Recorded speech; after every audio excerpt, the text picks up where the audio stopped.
بسم الله الرحمن الرحيم والصلاة والسلام على سيدنا محمد وعلى آله وصحبه وسلم تسليما كثيرا ولا حول ولا قوة إلا بالله العلي العظيم. اللهم لا علم لنا إلا ما علمتنا إنك أنت العليم الحكيم. اللهم علمنا ما ينفعنا وانفعنا بما علمتنا وزدنا علما. اللهم افتح علينا حكمتك وانشر علينا رحمتك يا ذا الجلال والإكرام. وصلي اللهم على سيدنا محمد وعلى آله الكرام ولا حول ولا قوة إلا بالله العلي العظيم. Alhamdulillah. So to continue on, inshallah, this chapter is a very important chapter because he clarifies a lot of, or rather a section within the book. It's a chapter within the book of knowledge. One of the things that he says, he actually begins this book with a hadith from Imam al-Bayhaqi, and also Ibn Abdul Barr mentions it. So in light of some of you attended the Qigong session. The Prophet ﷺ was reported to have said, "Utub al-ilm walaw fi as-Sin." Seek knowledge even walaw bis-Sin. Seek knowledge even to China. The ulama, they said, "Al-hikmatu nazarat ala thalatha." Wisdom has descended upon three civilizations. The aid ahl al-Sin, the hands of the Chinese, wa admighat al-Yunaniyin, and the intellects of the Greeks, but really it's that whole beginning in India, because the Greeks are actually part of the Indo-European, wa alsinat al-Arab, and the tongues of the Arabs. He mentions that hadith because the Muslims, they took knowledge, they were very syncretic in their approach to knowledge. If they found knowledge that was useful or beneficial, they would take that knowledge where they found it. So if they borrowed from Greek medicine, they borrowed from Chinese medicine, they borrowed from Ayurvedic medicine. They also developed their own theories about medicine. And they certainly borrowed from Greek logic. There's influence from the Nagarjunan logic as well. You can see some of the influence in the Ash'ari positions that are clearly taken out of Buddhist tradition. A lot of the Buddhist logicians from Balkh and Herat and these great Buddhist centers that were in Afghanistan, they became Muslim. And so they brought a lot of their tools with them into the religion. And the Prophet ﷺ, he said, "Al-hikmatu dallatul mu'min." The wisdom is the lost property of a believer, so wherever he finds it, he has more right to that. One of the things that he does in here is he talks about the fact that the fuqaha, he says the fuqaha they're really people of worldly knowledge. One of the things that he says in this very chapter, he says, وَقَدْ كَانَ سُفْيَانَ الثَّوْرِي وَهُوَ إِمَامٌ فِي عِلْمِ الظَّاهِرِ يَقُولُ إِنَّ طَلَبَ هَذَا لَيْسَ مِنْ زَادِ الْآخِرَةِ Sufyan al-Thawri, one of the great fuqaha and mujtahid mutlaq. He was an independent jurist, had his own madhab. He said that seeking this knowledge is not provision for the akhirah.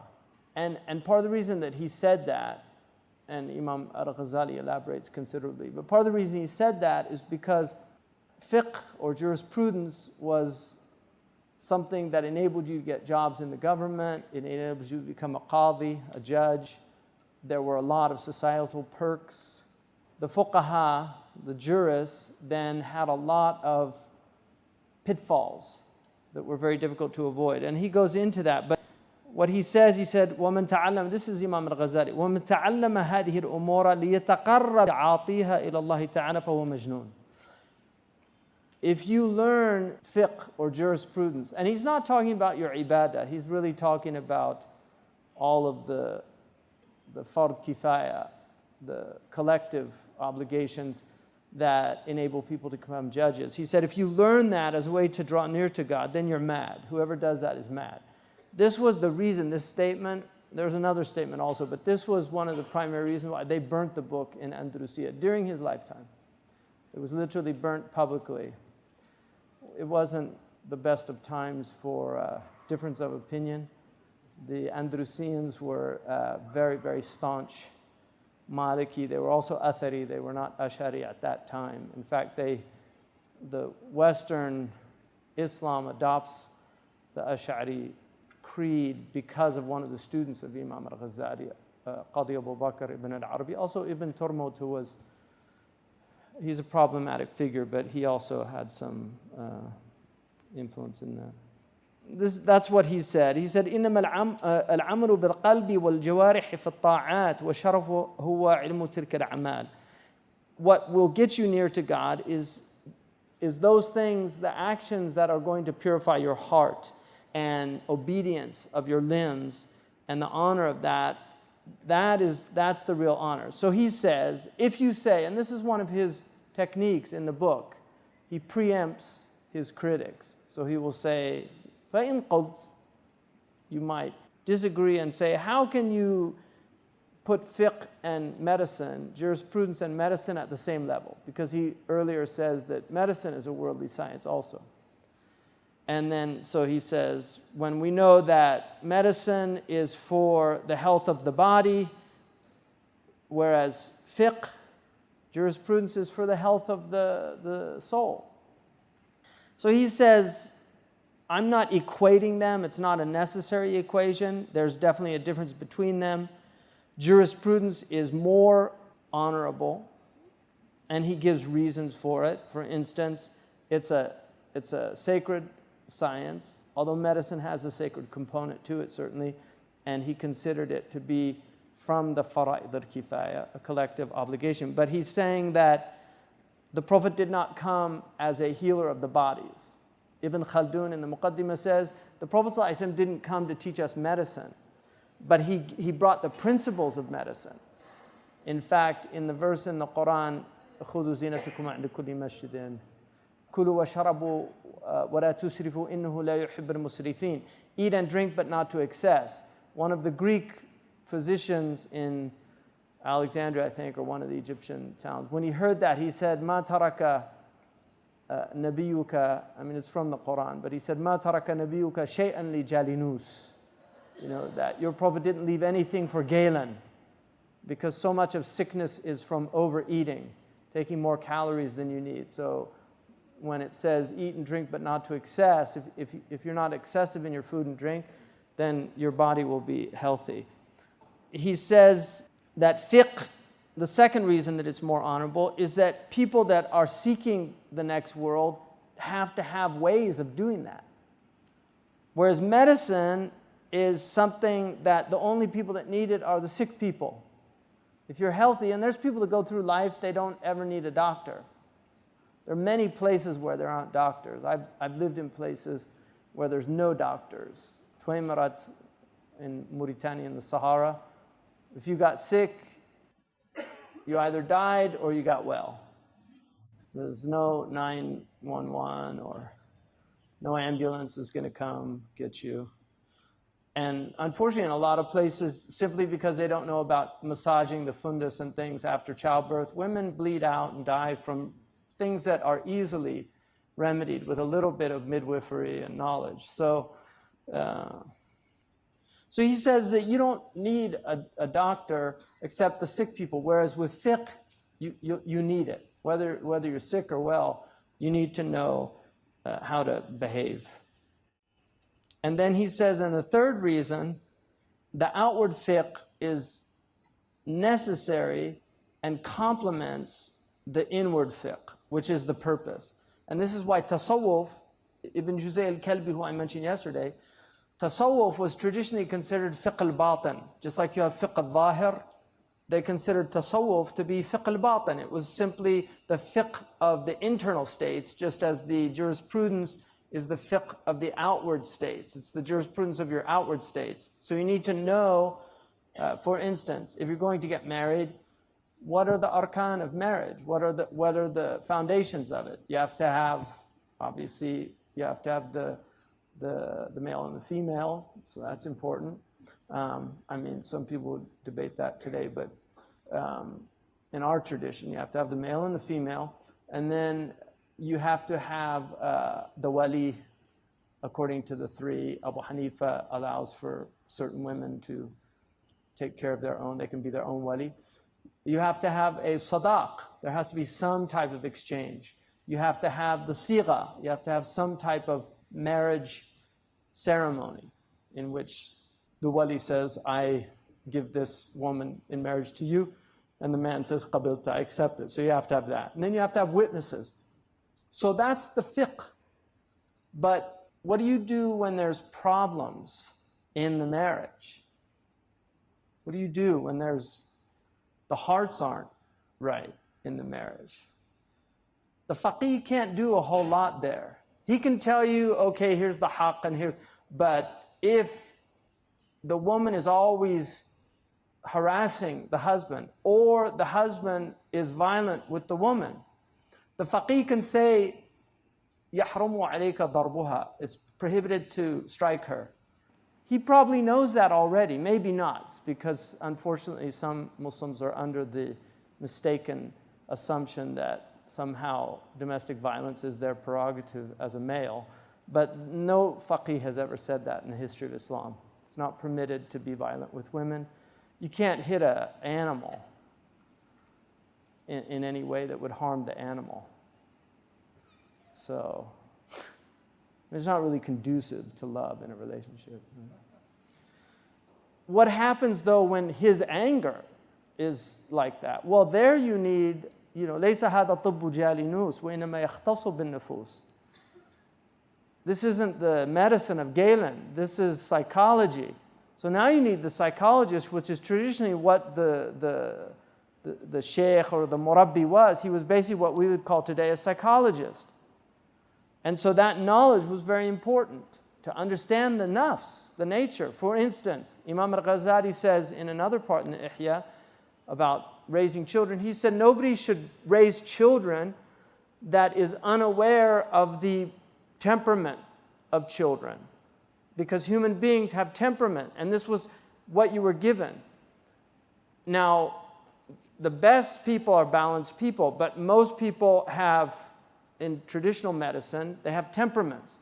So they have excessive heat, or they have excessive coldness, or they're hot or wet. And so those imbalances in what are called traditionally the akhlaq or the humors, a lot of people don't accept this anymore, but whether or not the humors are actual substances like black bile and yellow bile and blood and choler and phlegm, right?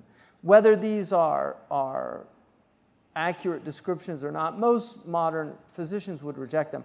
But the reality of the temperaments is real. In fact, the Myers-Briggs personality assessments correspond very closely with these traditional and ancient temperaments. Ibn Sina developed the psychology of the temperaments far beyond what Galen had done. So Imam Al-Ghazali says it's important to know that, to know the temperament of a child, because if you're choleric, Safrawi, you're going to be inclined to get angry easier because you're hot and you're dry. And foods that are hot and dry are going to exacerbate your symptoms. And so there's a way to treat that just in diet. There's a way to treat it also in knowledge of self-knowledge, knowing that people get angry easier than other people. The Sawdawi, which is a melancholic personality, is cold and dry.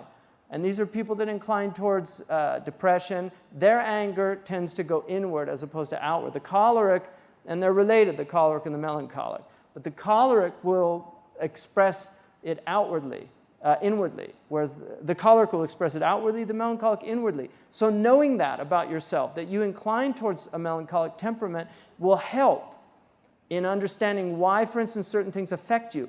If your spouse has that temperament, then that helps a lot to understand that, because you need to treat them in a different way. A sanguine temperament, which is hot and wet, that temperament is, they're not affected by things. They're like water off the back. They're more cheerful. That we call it sanguine. These are words that are still remnants of this tradition in Western civilization. Phlegmatic person, a melancholic person, he's got a lot of bile. I mean, that's the choleric personality. And then sanguine means cheerful. So these, and then people have underlying, they have a dominant temperament, they have an underlying temperament. That's a very useful knowledge, Imam Al-Ghazali says, to know the personality. So teachers should know what they're dealing with their students, because how you treat them is going to affect them. What you say to a melancholic person might have a far more lasting impression than, say, to a sanguine person. You actually harm them without knowing.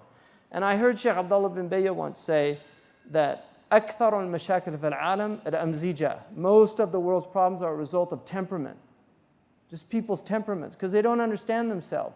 So you have all these people out there that are just angry. They don't understand that they've actually got a temperament problem. You know, like we have children that have temper tantrums. We've got all these adults that have temper tantrums. You know, road rage is clearly choleric personality. Not everybody will do that, but a choleric person will do that.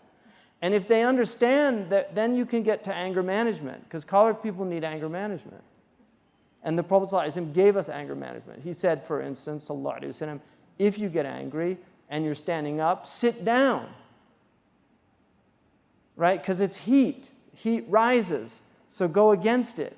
He said, if you're still angry, lie down. And then another time he said, go and do wudu. Like put water on yourself to calm yourself down. So if you're in the midst of an argument, you shouldn't be arguing, but if you're in the midst of an argument and you're standing up, sit down. If that still doesn't work, lie down. It'll end the argument, I guarantee you. The guy will think you're nuts and he'll walk away. But people need to practice these things, really, if they want to overcome their selves. So, I haven't read this for a while, so very next sentence. وَأَمَّا الصِّحَّةُ وَالْمَرَضُ فَمَنْشَأُهُمَا صِفَاتٌ فِي الْمِزَاجِ وَالْأَخْلَاقِ. I really didn't know that was coming. MashaAllah. As for sickness and health, these are attributes of temperament and humors. وَذَلِكَ مِنْ أَوْصَافِ الْبَدَنِ لَا مِنْ أَوْصَافِ الْقَلْبِ. So it's the nature of it's the influence, because we believe in a holomorphic body. We actually believe that the body and the soul, we're not Cartesian. We don't believe in this separation of the ghost in the machine. We actually believe that there is a profound relationship, which is why our worship is in the body. This is why we believe in the bodily resurrection. So the body is very important to us, and taking care of the body is important to us. And the body will affect the soul, and the soul in turn also will affect the body. So these are important points about that. So that's what he's saying. So he says, فَمَهْمَا أُضِيفَ الْفِقْهُ إِلَى الطِّبِّ ظَهَرَ شَرَفُهُ. So when this fiqh is added to medicine, you will see even more sharaf, more honor. وَإِذَا أُضِيفُ عِلْمُ الطَّرِيقِ الْآخِرَةِ إِلَى الْفِقْهِ ظَهَرَ أَيْضًا شَرَفُ عِلْمُ الطَّرِيقِ الْآخِرَةِ. And if you add knowledge of the next world to fiqh, then you will see even more. And this is why traditionally the ulama were also doctors. They studied the humors, they understood people, they studied psychology. It was very important for them to understand the nature. Much of the sickness that we see today, the depression that people have, is because they're connected to all these machines all the time, and which are having a negative effect on people. And because don't forget, those are radiation, they're literally the bat, there's vibrations coming out, they're affecting the brain, and the brain synchronizes with them.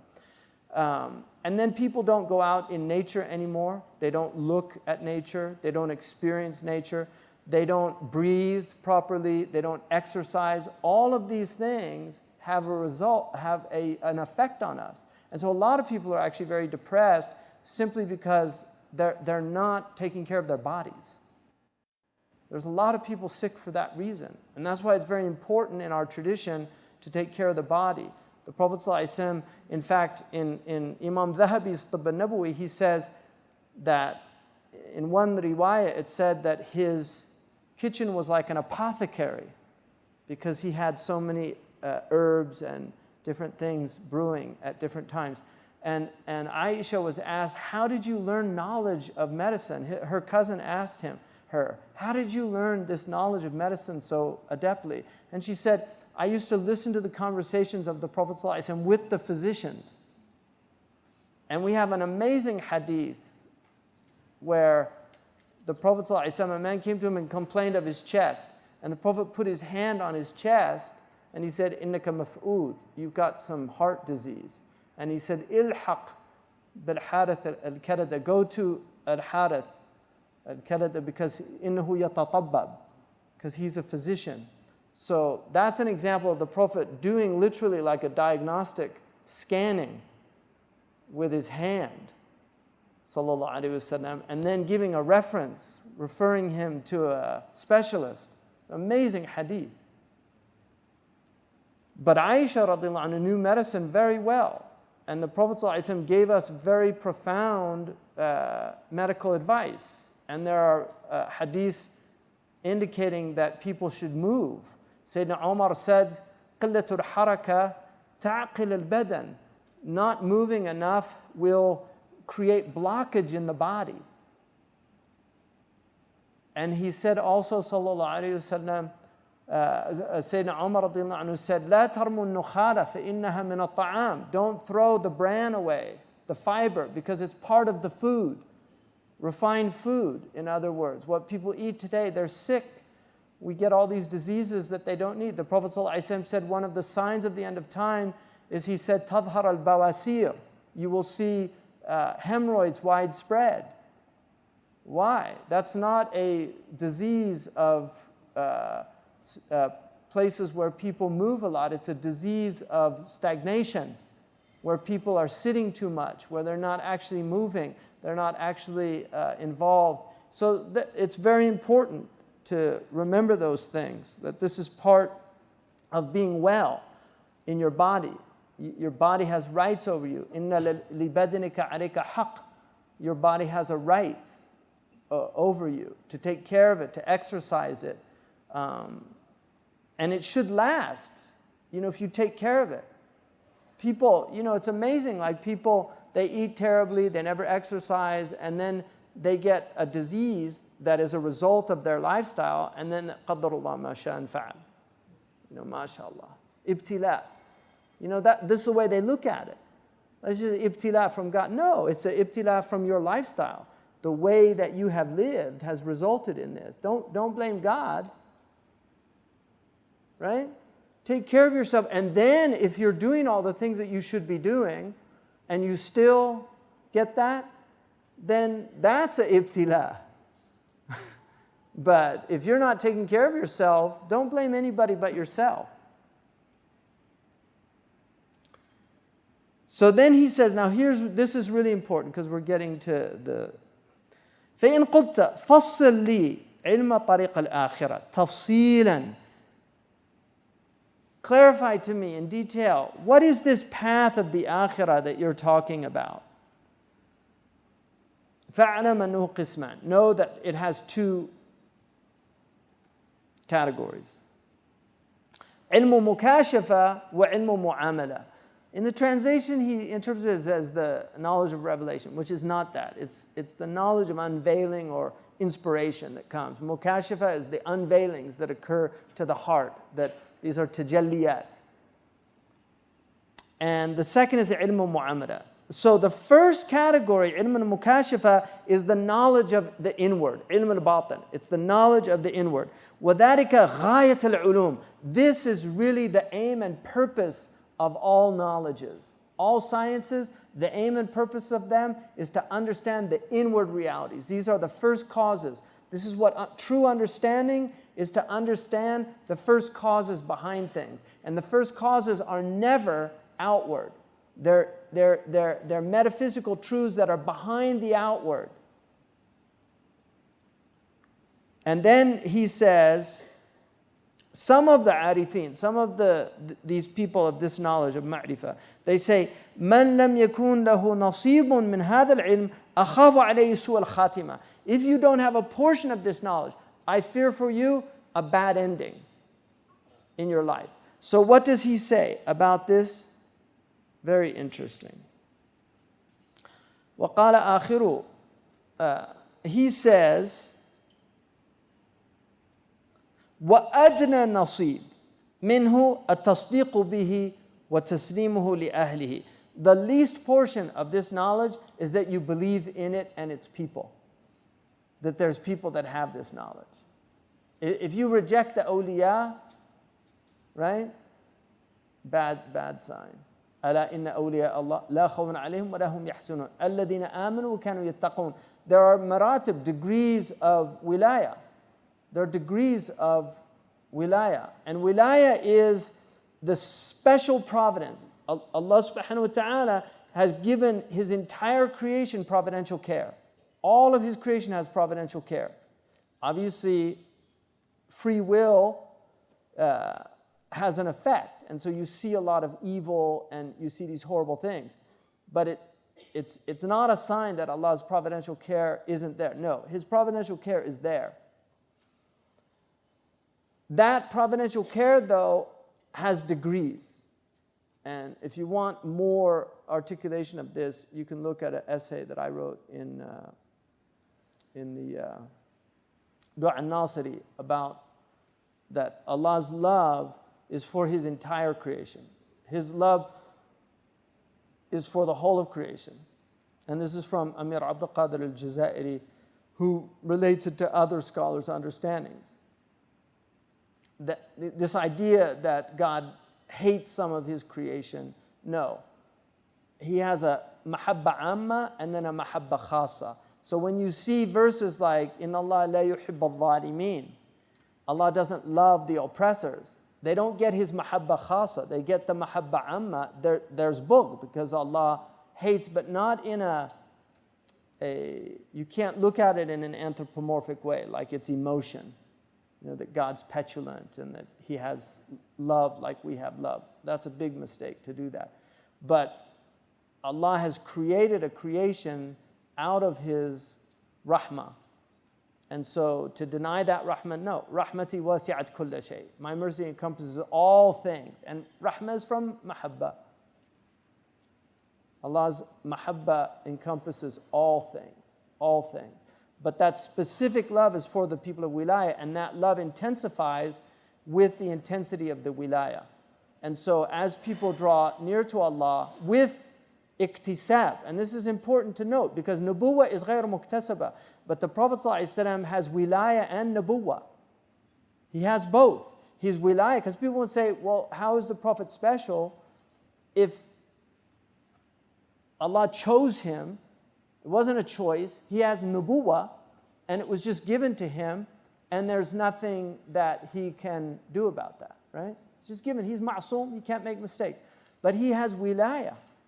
The Prophet ﷺ has, and that's why he said when his feet swelled from ibadah, and they said, the Aisha radiallahu anhu said, Allah has forgiven you what went before and what went after, and you're staying up so much in prayer at the night. He was older, that he was getting what they call venous stasis. So his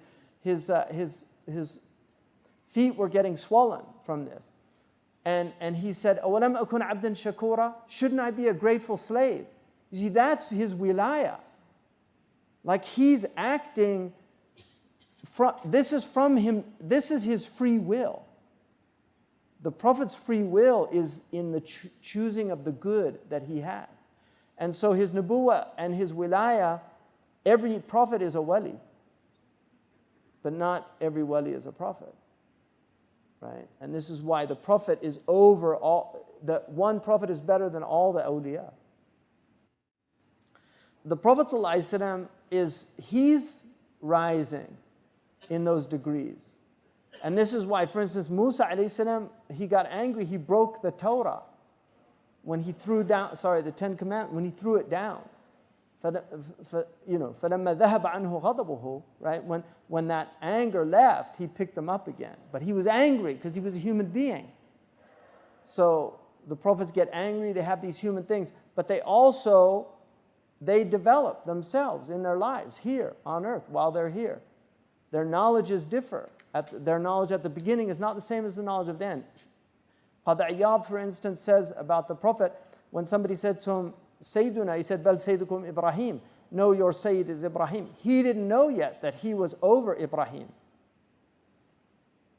That's one opinion about that. Because he's, Ana Sayyidu waldi Adam wa la fakhr. I'm the Sayyid of all of the children of Adam, and I'm not boasting. In other words, I'm commanded just to let you know this is my maqam. His maqam is over his father, Ibrahim alayhi salam. So there's an example of that. This is the inward realities. And this is what Mukashafa is concerned with for the awliya.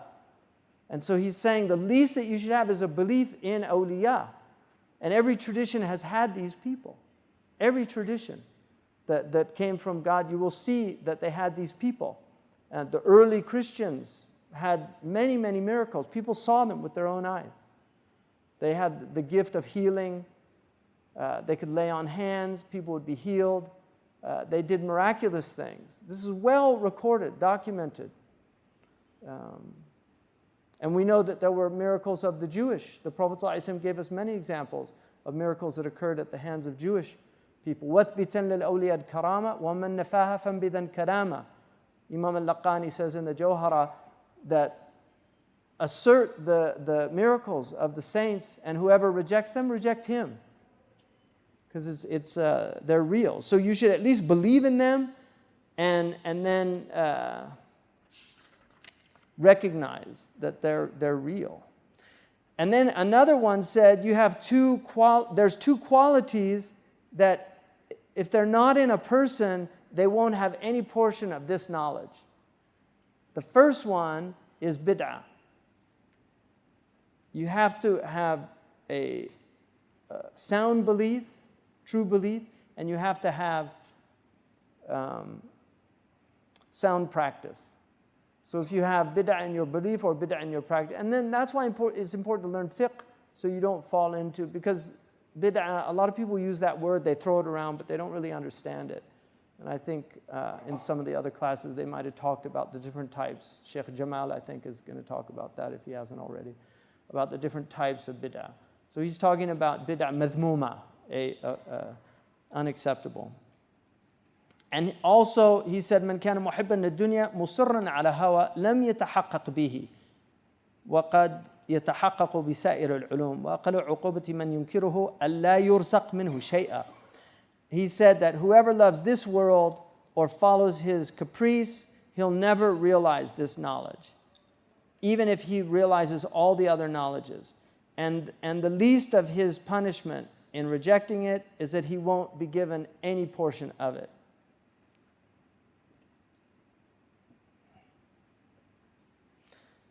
And he says this is the knowledge of the Siddiqeen and the Muqarrabeen, of the sincere ones like Abu Bakr as-Siddiq and the Muqarrabeen. This is the highest degree of wilayah, the ilmun mukashifa. So here's what he says. All right, so now you're going to get what the most that he can say, because he says this book is not about mukashifa. He said it's not something you put in books. It's something that's experienced.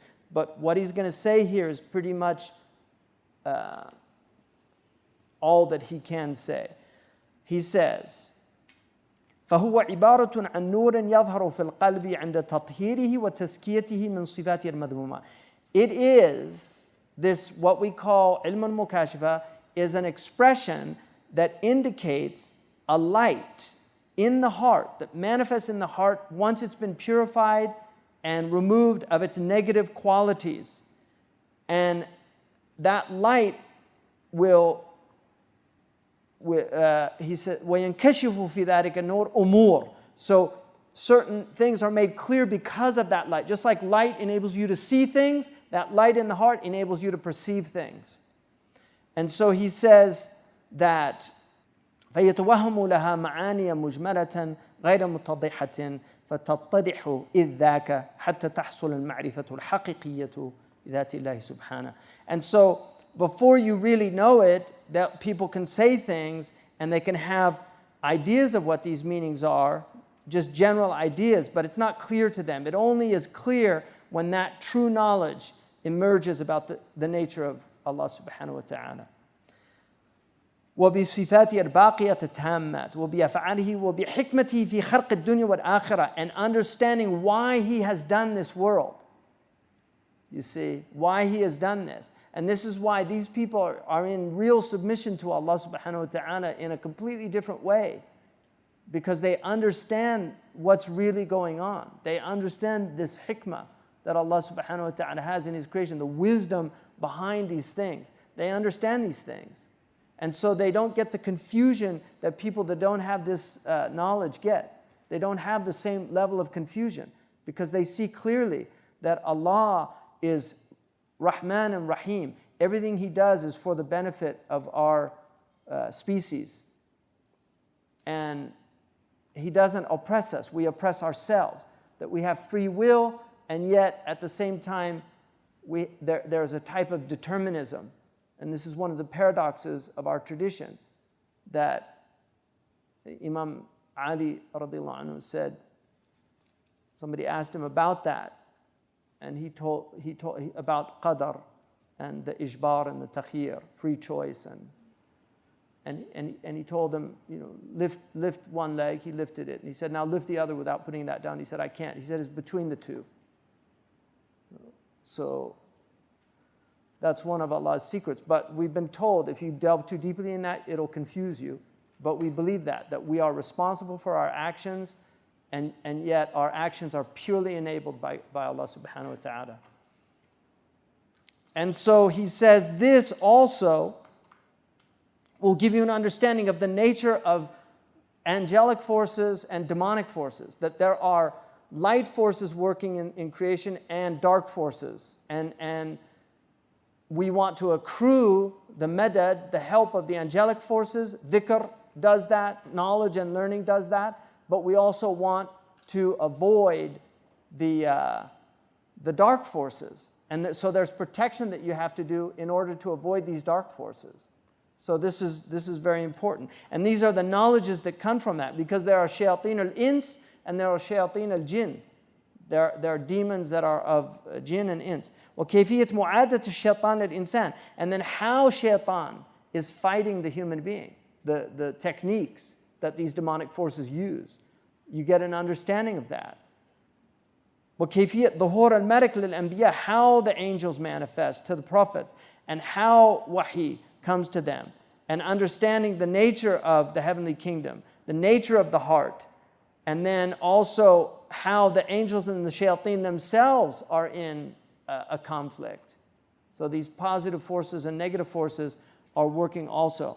معرفة الفرق بين لمة الملك ولمة الشيطان. Knowing the difference between demonic and angelic inspiration. Knowing what the akhirah is. Understanding Jannah and Nar. Understanding the punishment of the grave. What the sirat is. What the mizan is. The bridge. The balance. Also the hisab. The reckoning. كَفَى بِنَفْسِكَ الْيَوْمَ عَلَيْكَ حَسِيبًا. Today your nafs is your own accountant. Right? Because you're going to see your whole life. I mean, now we have reality TV, we have all these things. People didn't have any idea of having a replay of their lives. I mean, they were just told, you're going to see your life. It's literally, Imam al-Awza'i said, you will see your life moment by moment. Now we have what's called editing discretion here. It's called Toba. So you can edit out things in this film that you're going to see. You don't want to see the director's cut, right? You want to see the edited version, right? Ya Satar. So there's things you can edit out on this, but you are going to see your whole life. And this is what we were told. تُعْرَضُ عَلَيَّ أَعْمَالُ أُمَّتِي. The actions of my ummah are shown to me. Subhanallah. The actions of my ummah are shown to me. فَإِذَا وَجَدْتُ خَيْرًا حَمِدْتُ اللَّهِ. If I see good, I praise God. وَإِذَا وَجِدْتُ غَيْرَ ذَلِكَ اسْتَغْفَرْتُ لَهُمْ. And if I see other than that, I beg forgiveness of them. لَا تُوَاخِذْهُمْ فَإِنَّهُمْ لَا يَعْلَمُونَ. The Prophet said that there was one of the prophets covered in blood, and he said to the people that were punishing him, oh God, forgive them, they don't know what they're doing. And that's what he said at Uhud. Forgive my people, they don't know what they're doing. He asked forgiveness, one of the problematic hadith for some of the ulama. He asked forgiveness of them. In other words, that Allah would give tawbah and bring them into the fold. Those are all things that come from that. And then understanding these verses, وَإِنَّ دَارُ الْآخِرَةَ لَهِيَ الْحَيَوَانِ لَوْ كَانُوا يَعْلَمُونَ. That the abode of the next world is the true life if they but knew that this life will appear like a dream compared to the next world. كَشَفْنَا عَنْكَ الْغِطَاءِ. We're going to remove, this is mukashifa in the next world. We're going to remove the veils. فَبَصَرُكَ الْيَوْمَ حَدِيدٌ. Your sight today is piercing. In the akhirah, you're going to see, it's all but there are people here that experience that.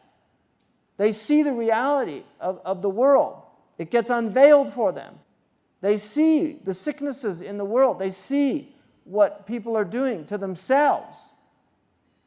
And their hallmark is compassion. They don't have ihtiqar. There's a lot of people that get unveilings, but they don't have the spiritual. They're not spiritual vessels for those unveilings. So they see the reality, the bovine nature of a lot of people, and they make fun of them. They mock them. They become comedians, and they laugh at them. They mock them. They see, they have intellects, and they look, and they see how stupid we are as a species. And they use that as brunts for their jokes about people, the mustahzi'un. Right? Because people are. We're a ridiculous species from one perspective. Other than the prophets and the awliya, we're a ridiculous species. The things we fight over, our pettiness, our stupidities, our dysfunctionalities, all of these things. We're the brunt of jokes. But when you have the prophetic heart, when you have the heart of wilayah, you have compassion for these people.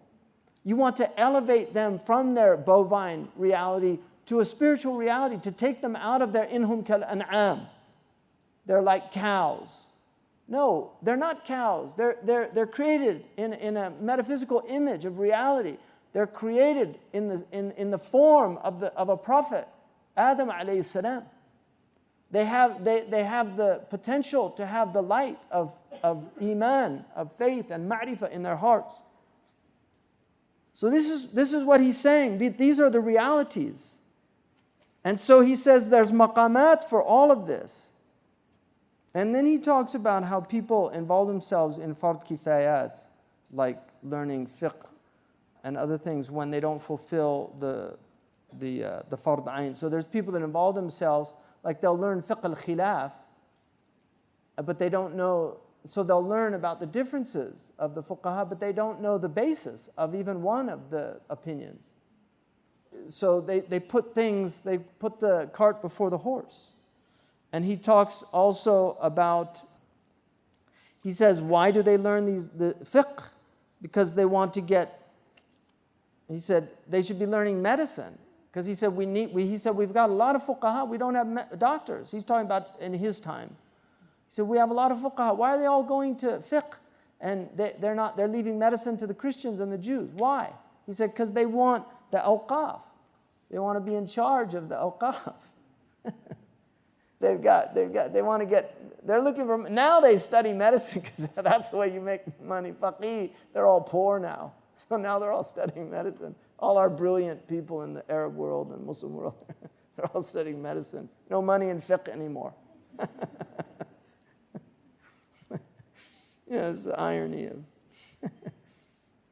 And then he talks about wara', but now this is really important here because here's what he says.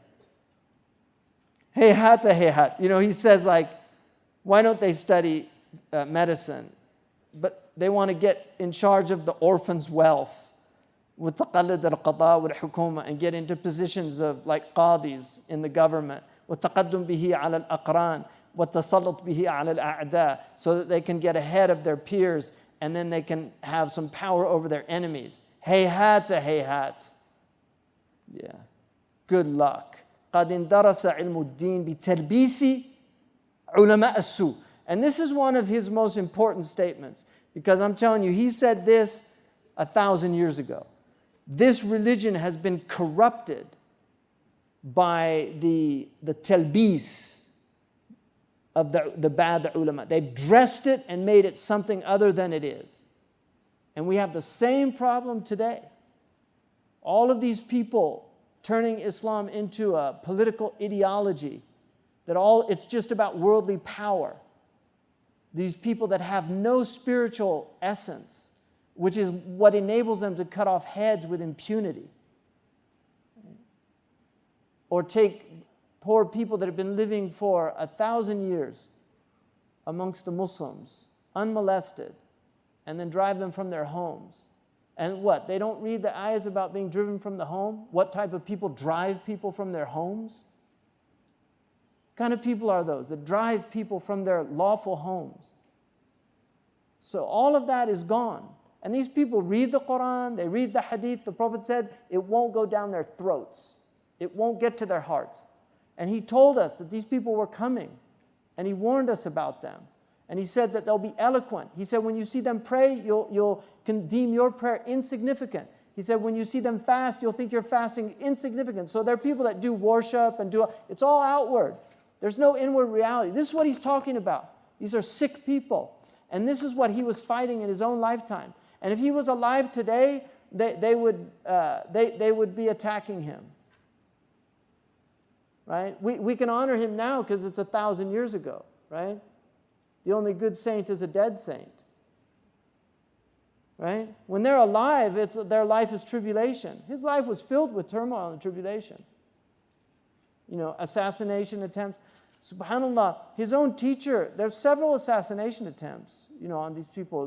They had terrorists, they were called the Hashashun, the assassins. They were at their time. His own patron, Nizam al-Mulk, one of the great kings he was a minister, but really one of the great rulers of our tradition, he was assassinated by one of these mad people. This poor man that was here, the foreign minister, he's had several assassination attempts because they're not good enough, right? Not just enough.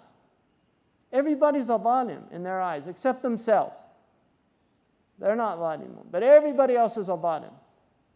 I'm setting it straight. إِنَّمَا نَحْنُ مُصْلِحُونَ. That's what they always say. We're setting things straight. They're the mufsidun. أَلَا إِنَّهُمْ هُمُ الْمُفْسِدُونَ. They are the corruptors. They're the ones sowing corruption. وَإِذَا قِيلَ لَهُمْ لَا تُفْسِدُوا فِي الْأَرْضِ. If you say to them, don't sow corruption, إِنَّمَا نَحْنُ مُصْلِحُونَ. We're setting things right. أَلَا إِنَّهُمْ هُمُ الْمُفْسِدُونَ. No, they're corruptors.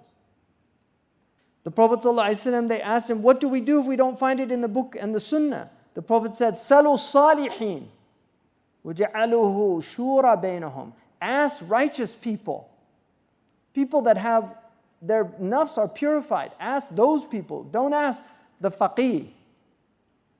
In other words, this outward scholar that hasn't done anything to improve his own soul. Because they've got all the loopholes. Like they'll justify the most heinous crimes. They justify blowing up babies. Really. They use the hadith and the Quran to justify all their heinous crimes. They do. Because there's nothing there in the inward. There's no rahmah, there's no shafaqah, there's no musharaka wijdaniyah like the Arabs say. Imam Junaid, rahimahullah, said that once Sari al-Saqati was his uncle and also his spiritual teacher. He said to him, when you leave my gathering, who do you sit with? And he said, al-Muhasabi, Harith al-Muhasabi. He said, فَقَالَ نعم خذ من علمه وأدبه ودع عنك تشقيقه للكلام ورده على المتكلمين. Take from his knowledge and his adab, but leave some of the things that he says, his refutations of the theologians and things. In other words, don't get involved in his polemics. And then he said to him, ثم لما وليت سمعت يقول جعلك الله صاحب حديث صوفيا ولا جعلك صوفيا صاحب حديث. May God make you a traditionalist who happens to be a Sufi and not a Sufi who happens to be a traditionalist. It's a very important statement. أشار إلى أن من حصل الحديث والعلم ثم تصوف أفلح. And he meant by this, if you learn outward knowledge and then you learn the inward knowledge, you will have success. But if you learn the inward knowledge and then before you learn the outward knowledge, you're putting yourself in grave danger. خاطر بنفسه. Because it's easy to go astray. Shaitan can play lots of games with you.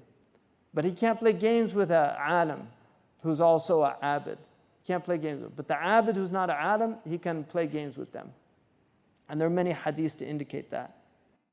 And then he says, فَلِمَا لَمْ تُورِدْ فِي أَقْسَامِ الْعُلُومِ الْكِرَامِ وَالْفَلْسَفَةِ. Why aren't you mentioning dialectical theology and philosophy amongst these things, whether they're blameworthy or praiseworthy?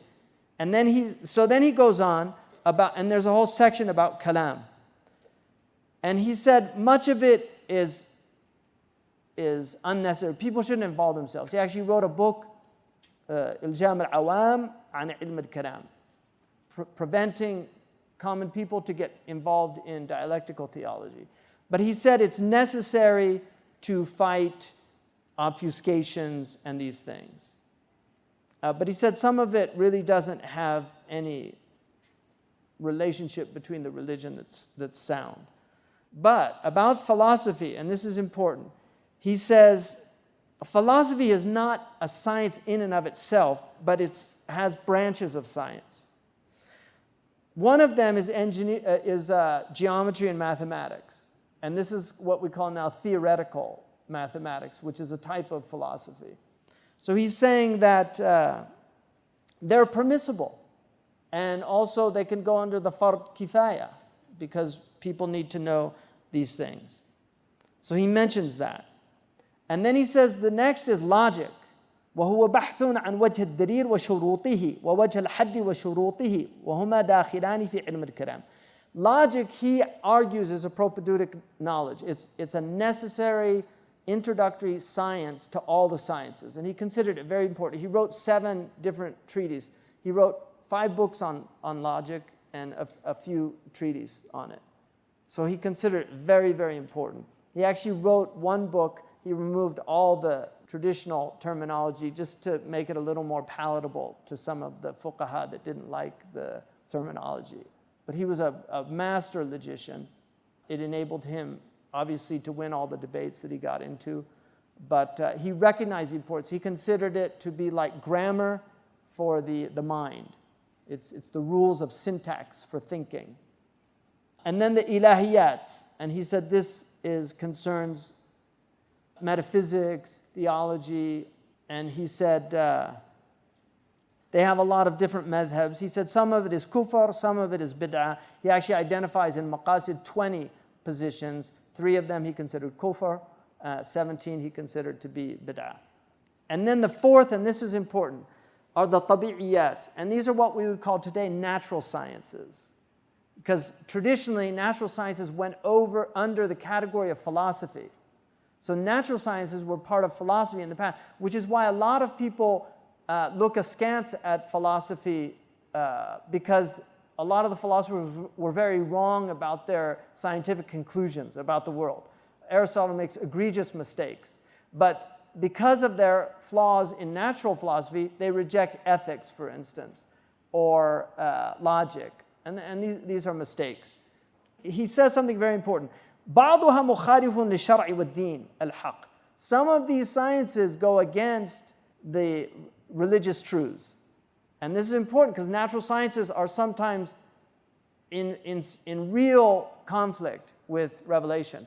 And this is why it's very important to be careful with these things, because natural sciences are attempts to understand the world.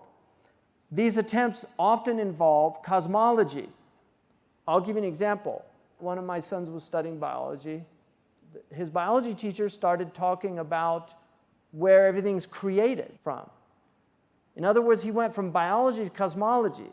Instead of sticking with biology, which is the science of living things, he moved to the science of being, which is ontology, cosmology. This is a whole other branch. But philosophers like Dawkins is a biologist. But very often scientists, because they recognize how insignificant their knowledge truly is in relation to the big questions of existence, they often have this impulse or urge to engage in metaphysics and philosophy, even though they're not trained in these subjects. But they're clever people, they read books, and so they begin to espouse positions about the world, where it came from. Biology is very different. This is important to note, that a lot of their cosmological conclusions are simply false. For instance, they don't believe in a creator God, most of these cosmologists. They say if the Big Bang occurred, then there's probably alternate universes. So it's just a universe begetting another universe. That's a pure conjecture. And then they have magical formulas that they put on the board. They write all those magical formulas. You see pictures of Einstein, and it's all magic, gibberish. You know gibberish? You know gibberish, where that comes from? It comes from Jabir bin Hayyan. Because when Jabir's books reached Europe, they couldn't understand them, so they called it gibberish. That's true etymology. They put up all these things, and of course you don't understand. There's only 15 people on the planet that can understand them. He's saying, oh, here, this can happen in quantum physics. Things can just pop into existence. ما أشدتهم خلق السماوات والأرض ولا خلق أنفسهم. We didn't show them the creation of the heavens and the earth. We didn't even show them their own creation. You weren't around when your zygote got out of control. You weren't around. You weren't consciously experienced those mitotic cell divisions in the womb of your mother. Right? Allah didn't even show you your own creation, and yet you're going to philosophize about His creation? He didn't show. We weren't there at the singularity. We weren't there at the Big Bang. It's all, these are conjectures. And this is the arrogance of human beings. Right? This is the arrogance of human beings, that the intellect can take you to all knowledge. And that's why they're waiting to discover these things. Like the biologists, they met with God, and he asked them what they were up to. He said, well, we've got rid of you. He said, how'd you do that? He said, well, we showed how you can get life without you. He said, well, how'd you do that? He said, well, first we take some cosmic dust. And God said, wait a second, hold on, get your own dust. So that's the difference between cosmology and biology. Where did matter come from? Even if you determine that life came from some comet that landed on Earth, right? In some, they call, what do they call that swamp? The primordial soup. I mean, anyway, there's a lot of problems. So just he's pointing that out, that they have problems. And for Muslims, there's a difference between science and scientism. And I'll just show you from a Venn diagram for people, say Tunis students should know this, right? So, Venn diagrams are ways of understanding logical positions. But if you look at, here's the circle, this is truth. And then this circle is belief. Not all things that we believe are true. And there's a lot of truth out there that we have not discovered. But what we call knowledge is where truth and belief correspond. That's true knowledge. And when you get into epistemology, you have what's called justified true belief. So you have a proposition. Yesterday, Erdogan won the presidency of the AK party. I believe that. My belief is justified because I was in Turkey. I saw all those blaring horns. I saw pictures everywhere of Erdogan, running for president. And I read in the newspaper that he won with a 52% lead or something like that. So I have a justified true belief. It's true, I believe it, and they correspond. And this is our traditional understanding of truth. Muslims adhere to what's called the correspondence theory of truth. It's no longer really accepted in Western epistemology. They don't believe it after Kant, and Kant called his whole revolution the Copernican revolution of epistemology. He turned everything upside down. People don't believe these things anymore. But we actually believe that God gave us intellects that correspond with the world He created, that there's a correspondence between our intellects and the world. And so there's a reality out there, and there's a concept of a reality that is in here, and it corresponds. It doesn't mean we can't be fooled. We can, and Allah has told us that. We can be fooled. We can have beliefs that do not correspond with reality, and we can be justified in believing them up to a certain point. Like, for instance, the geocentric model, which survived for many, many centuries because it made sense. And we don't talk about Earth turns. What a beautiful Earth spin. Nobody says that. We talk about sunrise, moonrise. We don't say, oh, amazing Earth spin this morning. Nobody says that. Why? because you can't experience the movement of the earth. But we have enough, there's a lot of evidence, even though Stephen Hawking in his own book said there's still valid perspectives. He actually said that in the last book he wrote, that the Ptolemaic worldview, it's still a sound position. But there's a lot of evidence that it's not the way things are actually happening. Even though we don't experience it that way, we still experience a geocentric world. That's the way Allah has made it. So it's fitrah to experience a geocentric world, but that doesn't mean that that's what corresponds with reality. And the Muslims had an interesting distinction between what they called sharia and haqiqah. So traditionally they differentiate between sharia knowledge and haqiqah, reality.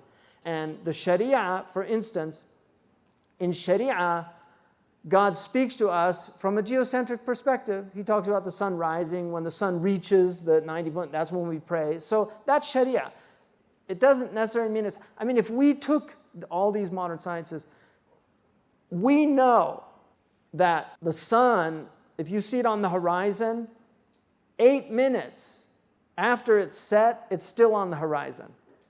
So if you went by haqiqah, it's already set. But you can't break your fast 8 minutes early. I just put something out there. There's going to say, no, I think you can. Yeah. No, you can't break your fast 8 minutes early. Even though we know the sun's already actually set. But that's the time it took, 92 million miles away, the sun. That's the time going at 186,000 miles per second. That's the time it took the light to get here. It took 8 minutes. So the sun's already gone down. By Sharia, we ignore that fact.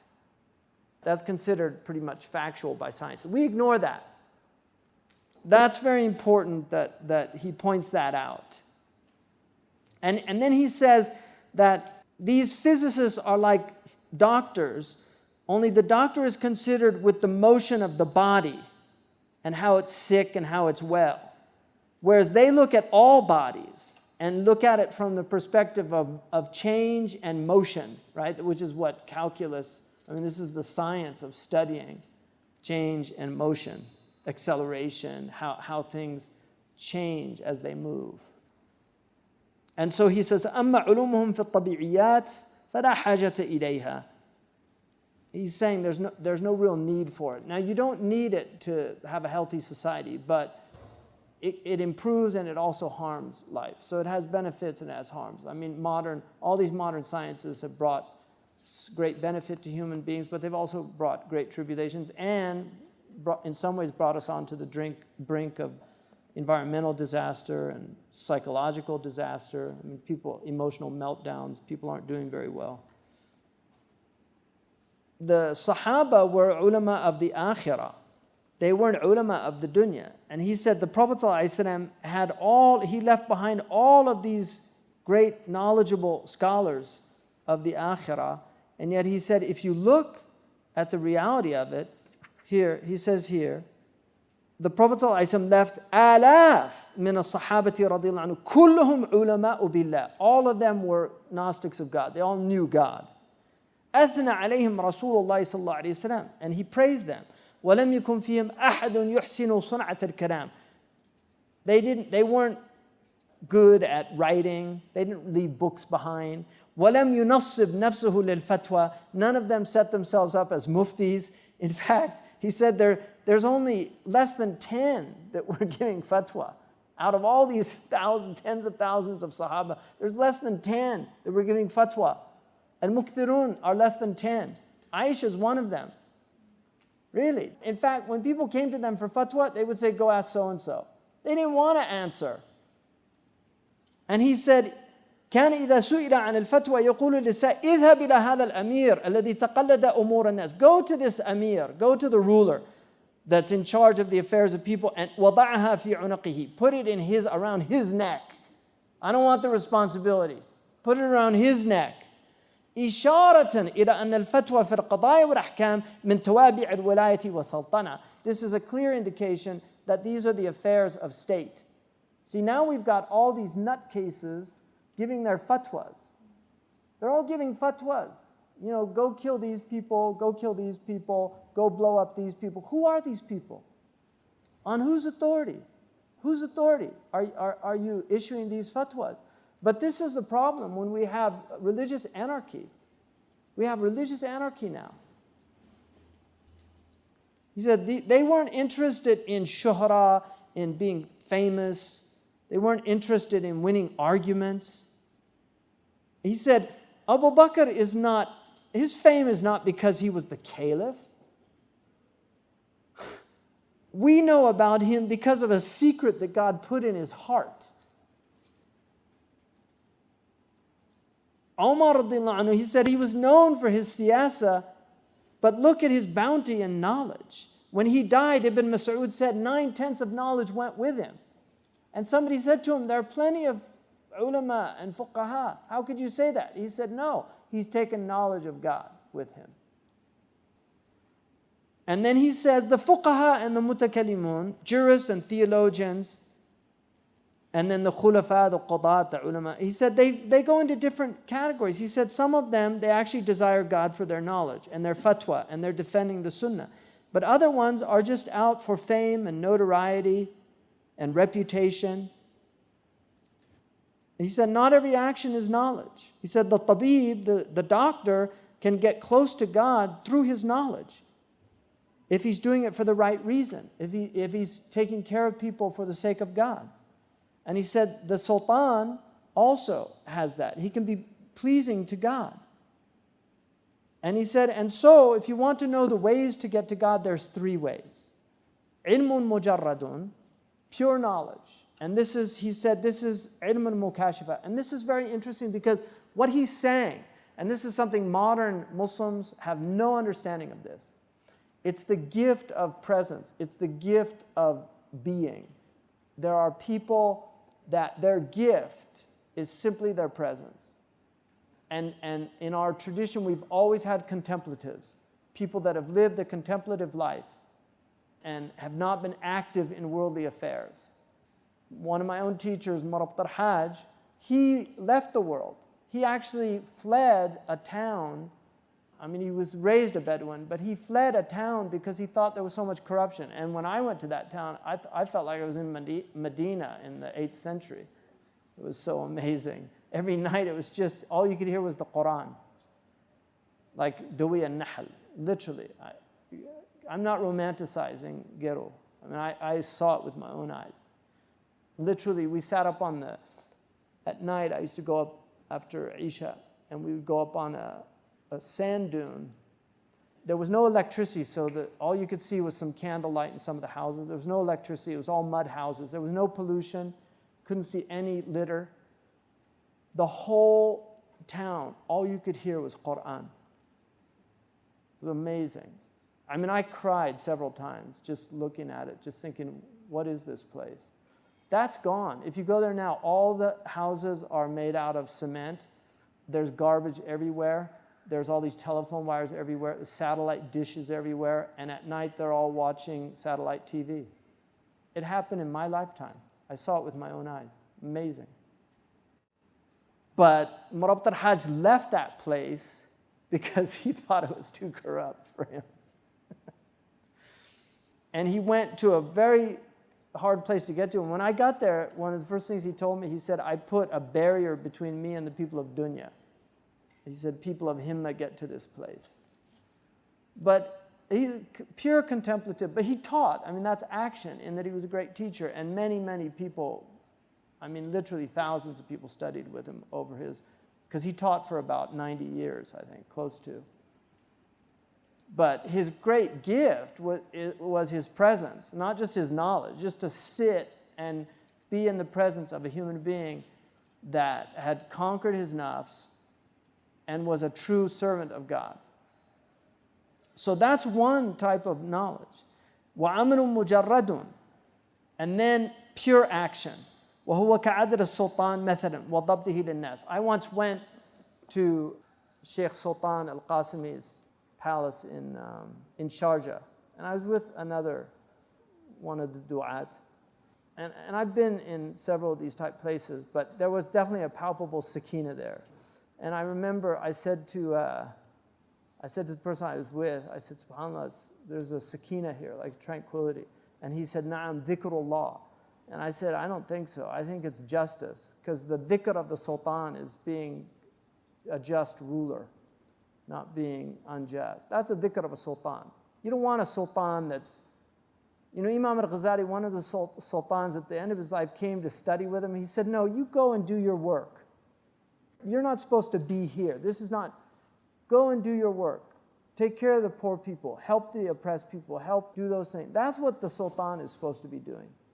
So he's saying that people of action, that's a life, and they could do that. And then he said, and then murakkabun min ilmin wa amal, and he said this is the highest, because he said huwa ilm tariq al-akhirah. This is really the best, those who join knowledge and action.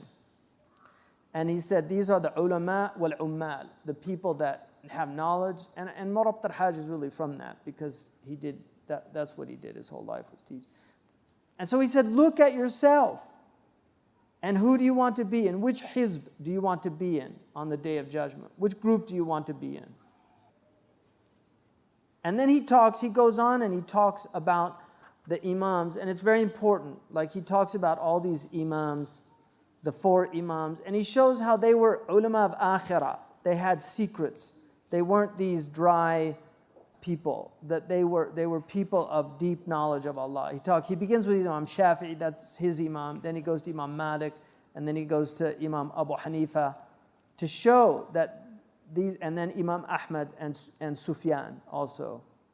And so that's the second book. So any questions? I spent more time on that because that's one of the core books to understand. The other ones, we're going to be able to get through them quicker, inshallah.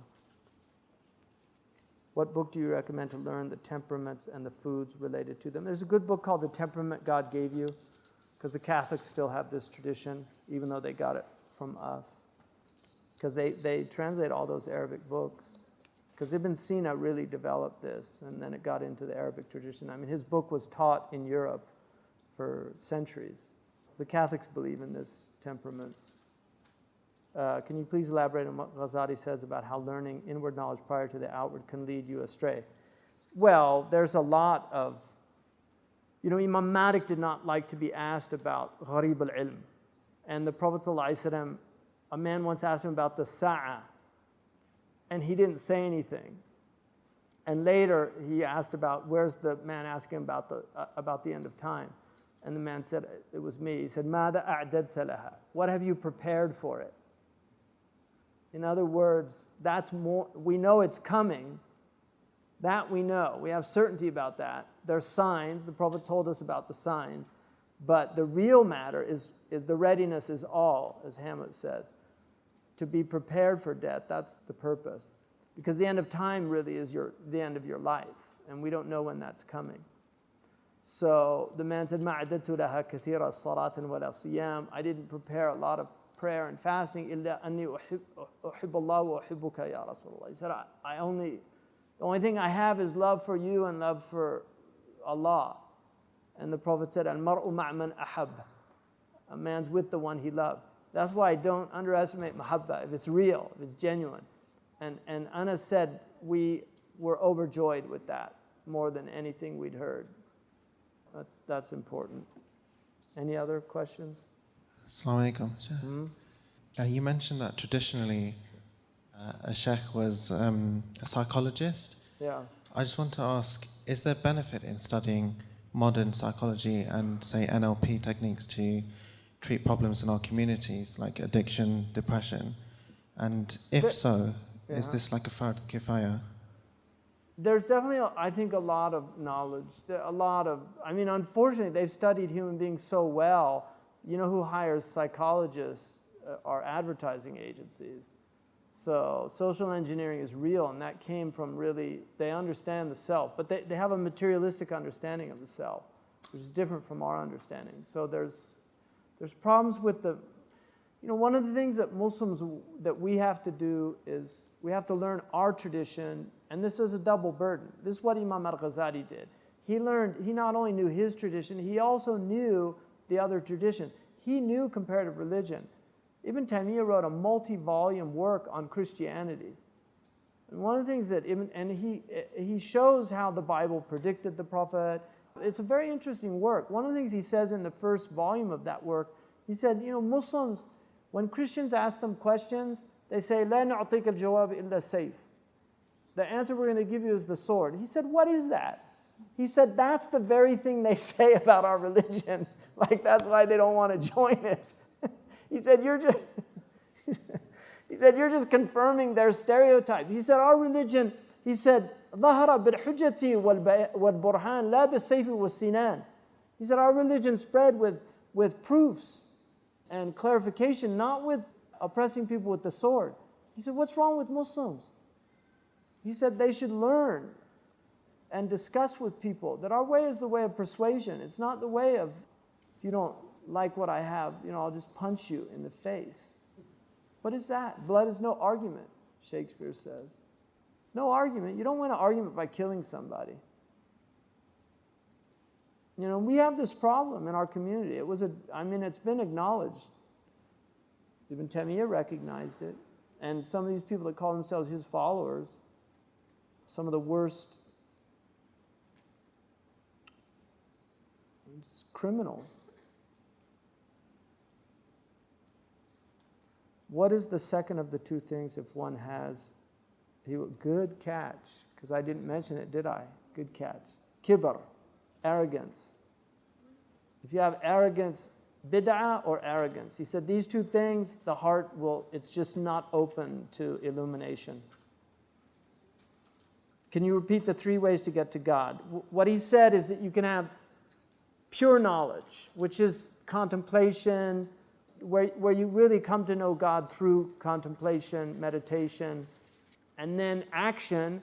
So you have an activist life. It has to be guided by knowledge, but you have an activist life. You're out doing things in the world, setting up orphanages, taking care of people, a governor, a ruler. Rulers, we want good rulers. This whole idea of, we want people like that, and we should pray for them and support them, like Dawood Alu, Erdogan. They're politicians, and they're in complex societies. So there's always going to be, they're going to make mistakes. They're going to have problems. They're not going to please everybody. They're going to do things that might not have been the wisest thing to do. Sometimes you're going to have oppression. The Prophet ﷺ said that Najashi was a just ruler, and yet we know from the hadith there were people that were oppressed. One of the Sahaba mentioned that they saw a woman knocked over an old woman carrying a jar. And she got knocked over by some bullies. In every country, you're going to have people that are wronged, and then you're going to have people that have grievances, legitimate or perceived. There's people in this country that want secession.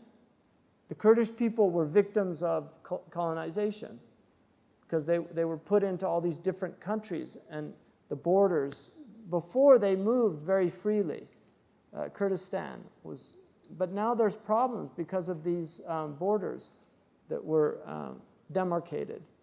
Because the Ottoman Empire, which was not a Turkish empire per se, it was a multicultural, multi-ethnic civilization, and the rulers were not Turks. Towards the latter period of the time, they had more European blood than they had Turkish blood. It's a well-known fact. And then joining the two are people that have solid knowledge and people that are people of action as well. And those are people, that's the preferred position, to join the two. That's the Prophet's sunnah. But Awais al-Qarni retreated from the world. At the end of his life, he came out and he actually did do some things. But generally, he was a contemplative.